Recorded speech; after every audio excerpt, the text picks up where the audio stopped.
Métro, boulot, gynéco. Le micro des gynécos, les podcasts de la GOF. Chers auditeurs, chères auditrices, bonjour et bienvenue sur les ondes du micro des gynécos. Aujourd'hui, Léa interroge le professeur Lazzaro sur le SAPL, syndrome des antiphospholipides. Le professeur Lazzaro est PUPH de médecine interne avec une spécificité autour des maladies auto-immunes de la grossesse à Bordeaux. On se retrouve bientôt pour un épisode qui parlera du syndrome catastrophique des anticorps antiphospholipides pour faire suite à cet entretien. Bonjour professeur Lazzaro, aujourd'hui on se rencontre pour discuter et que vous puissiez nous expliquer ce qu'est le SAPL et parler des complications obstétricales en lien avec le syndrome des antiphospholipides. Tout d'abord, est-ce que vous pouvez nous expliquer ce qu'est le syndrome des antiphospholipides ? Donc, le SAPL, en fait, c'est une maladie auto-immune qui est caractérisée par la survenue d'événements thrombotiques artériels, mais aussi veineux ou obstétricaux. Et ces événements thrombotiques surviennent alors qu'il y a chez la patiente des anticorps antiphospholipides.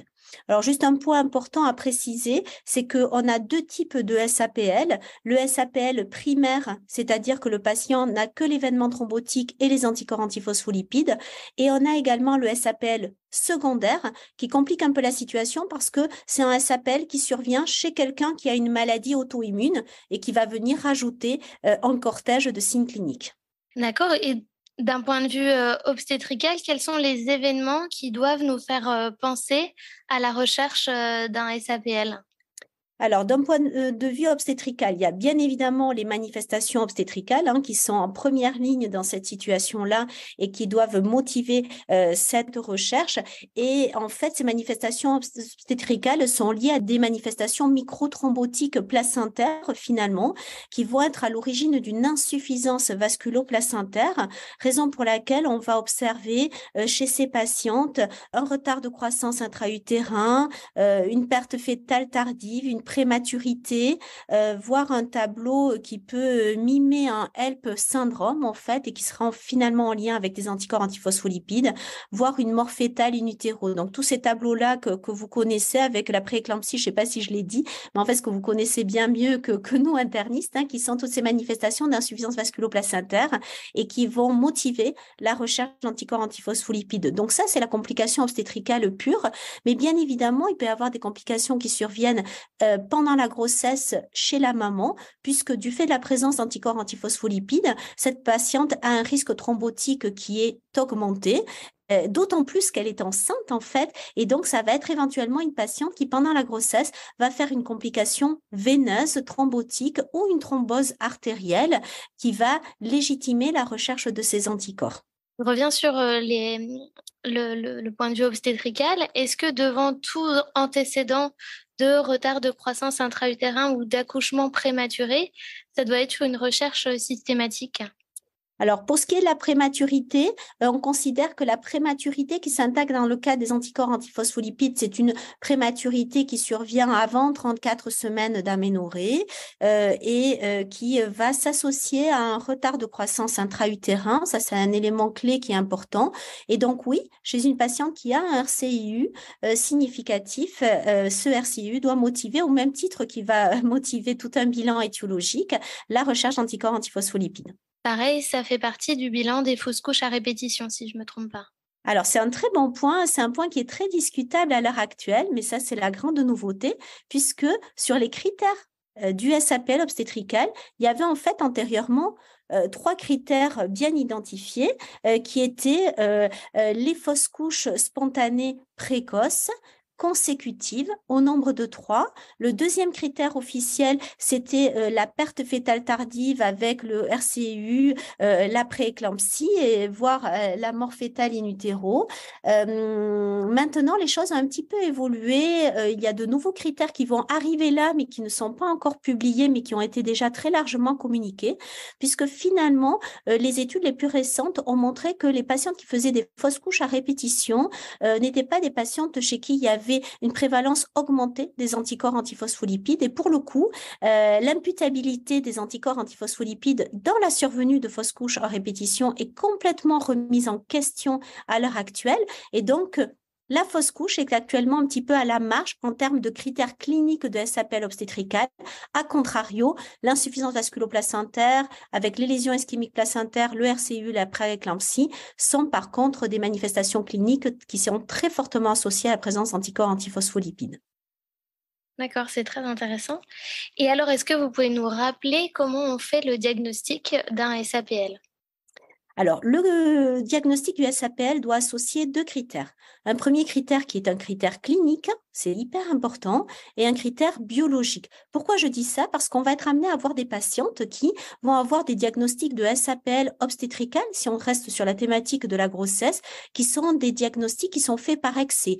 Parce que cette patiente-là, elle a fait par exemple une thrombose veineuse qui est survenue dans un contexte qui peut tout à fait légitimer cette thrombose veineuse, et elle a un anticorps antiphospholipide qui est retrouvé à très faible taux, et on a fait un SAPL en fait qui finalement n'est pas du tout lié à ce diagnostic-là, et la thrombose veineuse, on va la rattacher plutôt à l'événement de la grossesse plutôt qu'à l'anticorps antiphospholipide.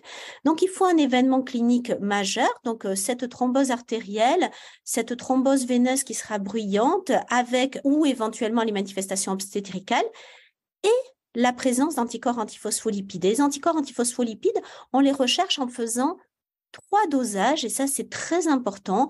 Il y a systématiquement dans la recherche des anticorps antiphospholipides un premier dosage qui est le lupus anticoagulant ou anticoagulant circulant de type lupique qu'il faut prescrire, qu'il faut rechercher et qui sera positif faible ou positif très fort, et donc on raisonnera en fonction de la présence de cet anticorps-là à taux significatif.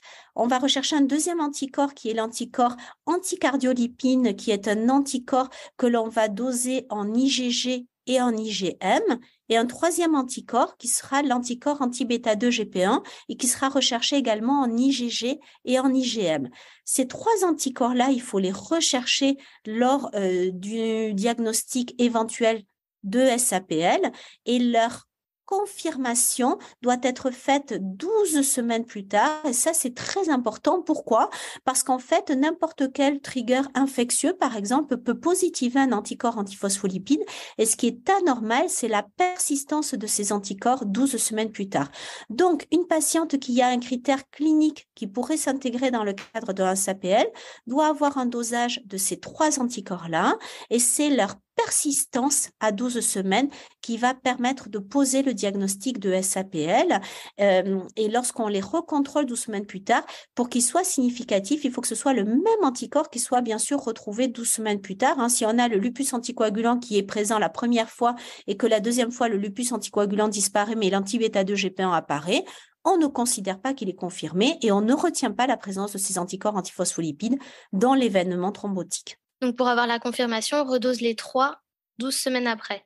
Exactement. L'apparition d'IgG nous permet de confirmer effectivement la présence d'un anticorps. Alors, les IgG, les IgM, c'est le cas des anticorps anticardiolipines et des anticorps anti-bêta-2-GP1 dont on dose les 2. Et il faut savoir que ceux qui ont le plus de poids, alors le lupus anticoagulant, c'est l'anticorps antiphospholipide qui a le plus de poids dans l'événement thrombotique. Et quand il est présent, on a du mal à le négliger. Les anticardios et les anti-bêta-2-GP1 doivent être présents à taux significatif. Donc, dans les critères officiels, il y a des dosages qui nous permettent de dire si le taux est très fort. On considère qu'un taux limite d'anticorps en termes quantitatifs concernant les anticardios et les anti-bêta-2-GP1 fait émettre le doute sur vraiment le poids de cet anticorps dans l'événement thrombotique.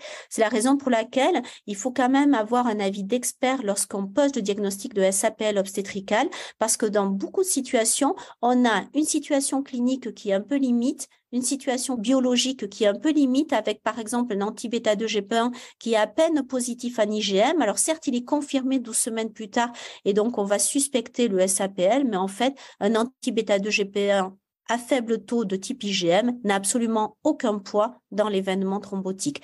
Donc, les critères paraissent très simples en première intention: positif, contrôle à 12 semaines, signe le SAPL du moment qu'il y a le critère clinique. Et en pratique, il faut que le critère clinique soit fort et que le critère biologique soit fort pour qu'on puisse poser le diagnostic de SAPL.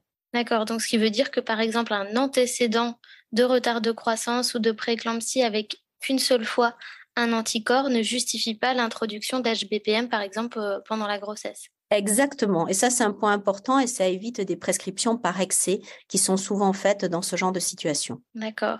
Et donc justement, pour la prise en charge, une fois que le diagnostic par contre est signé, quelle est la prise en charge pendant la grossesse qui doit être mise en place? Tout le travail est de, comme vous le dites très bien, de signer ce diagnostic-là. Et une fois que tout le monde est d'accord sur ce diagnostic de SAPL obstétrical, à ce moment-là, la prise en charge pour la grossesse ultérieure relève d'une association thérapeutique qui va associer de l'aspirine que l'on prescrit communément à la posologie de 100 mg par jour le soir chez la patiente dès la connaissance de la grossesse intra-utérine et jusqu'à 34 semaines d'aménorrhée. Aspirine que l'on associera à une HBPM à posologie préventive et communément à la posologie de 0,4 pour ce qui est du Lovenox. Et cette HBPM à posologie préventive va être mise en place dès la connaissance de la grossesse intra-utérine, pendant toute la grossesse, et on maintiendra cette HBPM en postpartum 6 à 8 semaines selon la voie d'accouchement, 6 semaines pour la voie basse et 8 semaines pour la césarienne, tout simplement parce que le risque de thrombose chez ces patientes qui sont porteuses d'anticorps antiphospholipides est très élevé en postpartum et donc la Lovenox est mis en place dans le cadre de cette prophylaxie-là. Donc aspirine et Lovenox en cas de SAPL obstétrical. Ça, c'est la situation que vous décrivez. On a un RCU qui a mis en évidence par exemple 2 anticorps, un lupus anticoagulant, un anti-bêta-2 GP1 à taux significatif, confirmé 12 semaines plus tard. On est dans un diagnostic de SAPL. Dans l'idéal, on a même l'analyse placentaire qui nous confirme en fait l'insuffisance vasculo-placentaire d'origine maternelle. Et dès lors qu'on a ces éléments-là, on a le diagnostic et on peut poser clairement l'indication du traitement que je viens de vous indiquer par aspirine et Lovenox. Il y a une autre situation un petit peu différente qui est la patiente qui, par exemple, a fait un événement thrombotique veineux à l'âge de 25 ans, événement thrombotique qui a révélé une positivité antiphospholipide qui nous a permis de poser le diagnostic de SAPL avec un événement thrombotique veineux. Cette patiente-là, elle sera traitée par antivitamine K au long cours et on n'arrêtera pas le traitement antivitamine K malgré les 3 mois de traitement pour la phlébite, tout simplement parce qu'elle est porteuse d'anticorps antiphospholipides et pour le coup, elle risque de rethromboser cette patiente-là. Donc, elle a une indication d'antivitamine K à vie. Dans ce cadre-là, dès lors qu'elle est enceinte, on proposera à cette patiente-là de remplacer, comme vous avez l'habitude de le faire, les AVK par une HBPM, mais cette fois-ci à posologie curative pendant toute la grossesse, qui sera de nouveau relayée par les AVK en postpartum.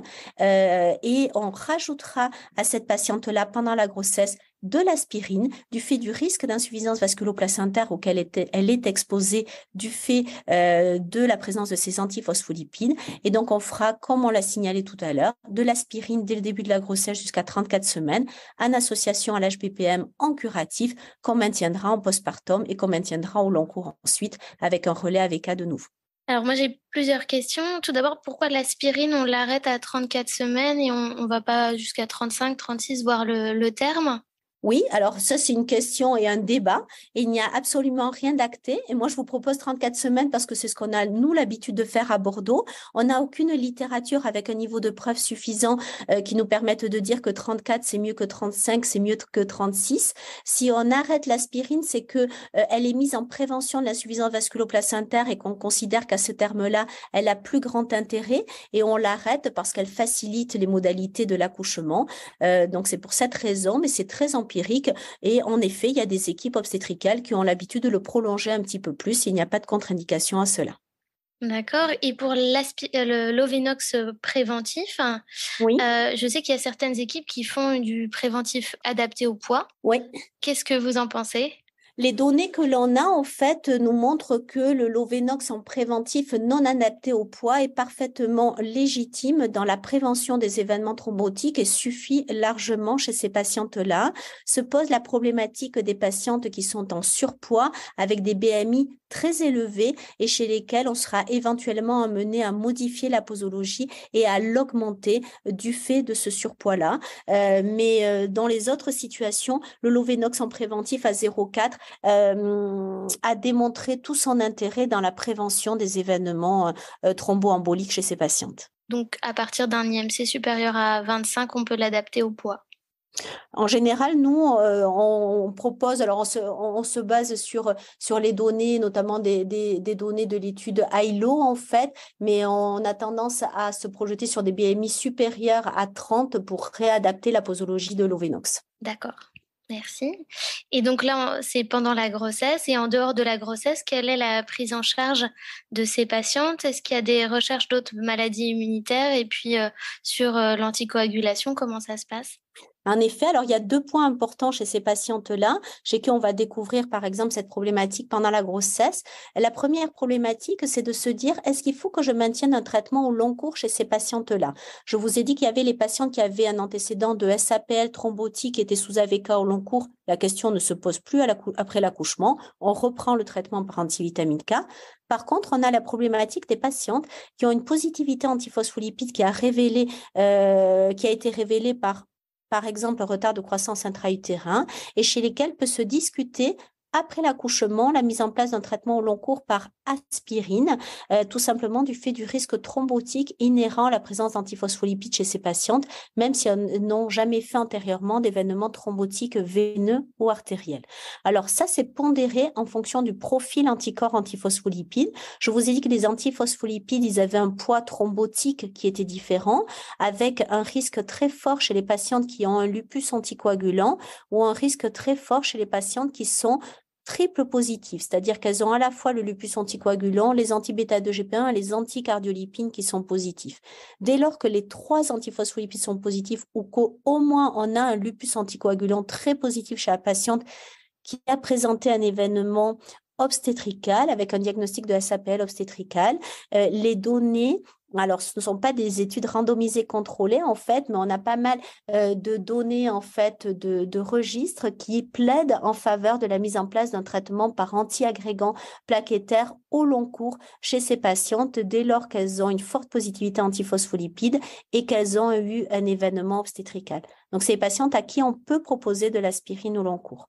Le deuxième point, c'est que, comme vous le dites à juste titre, le SAPL peut être associé 1 fois sur 2 à une maladie auto-immune. Ça veut dire que cette patiente-là, chez laquelle vous découvrez un SAPL obstétrical pendant la grossesse, c'est une patiente que vous devez référer à un médecin spécialiste pour vous assurer que derrière cette positivité antiphospholipide ne se cache pas une maladie auto-immune sous-jacente, parce que dans 50%, c'est le cas et c'est important de le mettre en évidence. Merci beaucoup, professeur Lazzaro, pour cette mise au point sur le SAPL. Est-ce que vous souhaitez ajouter quelque chose ? Non, je pense qu'on a abordé les principaux points et vous avez vu que j'ai bien insisté sur la nécessité d'un avis d'expert parce que c'est un diagnostic qui est difficile à poser, à la fois sur les critères cliniques, sur le plan biologique et qui nécessite un bilan complémentaire. Donc, c'est quelque chose qui doit être géré par un médecin spécialisé sur la question. Super, merci beaucoup. Merci à tous de nous avoir écoutés aujourd'hui. Rendez-vous la semaine prochaine pour un nouvel épisode. Vous retrouverez toutes les ressources et références de ce podcast dans la description et surtout, n'hésitez pas à vous abonner à la chaîne, à lui accorder 5 étoiles, voire même à en parler autour de vous. Métro, boulot, gynéco.